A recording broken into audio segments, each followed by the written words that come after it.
Well, hello, fellow wheelers, and the negative week last week. Wow, the frustration level is just growing as we go along here.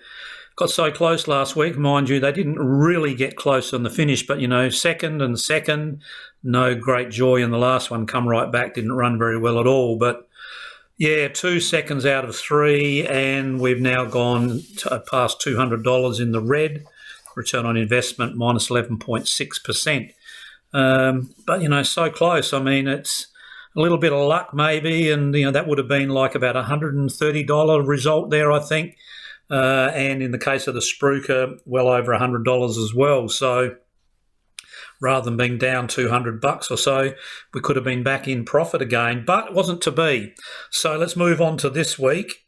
And I've identified 5 races I'm looking at betting in. The first one, the Australian Cup, has come up with Think It Over as the top selection. As always, I'll upload the spreadsheet with the 5 races for you onto Google Sheets, so you can download it to your desktop and then play around with it at your leisure. Next race, Flemington Race 8, coming up with 4 Home 2. I've never heard of this horse, to be honest, but there you go. I'm just going on the numbers as they appear in the tab race guide, and it's coming up with it just marginally on top and currently a little bit overs, and so therefore that's going to be a bet also for around about $10 there. What do we have in the first race there? 22, so up to $32 in total. Then we're moving over to Rose Hill. There's only 2 tracks where there are any top bets. The top selection here in race number 4, Brutality, but at the moment it's an unders, and so therefore not having a bet in this race.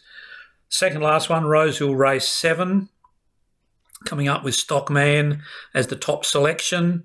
Not, again, way out in front of anyone else, only 2 points difference, and so therefore not a standout, but $15.50 on that one. So what, I've lost track of the total.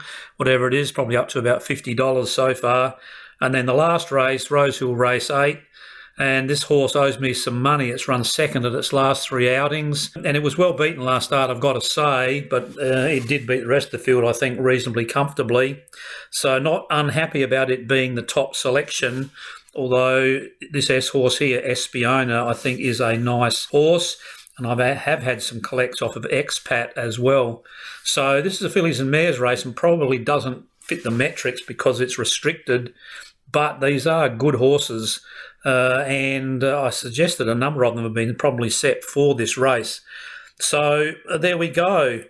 5 races for me at the moment, about $60 to $70 being outlaid. And gee whiz, 2 or 3 winners would be awesomely good. Anyway, we'll leave it there. Hope you have some success on the punt this week, and we'll catch up with you again next time.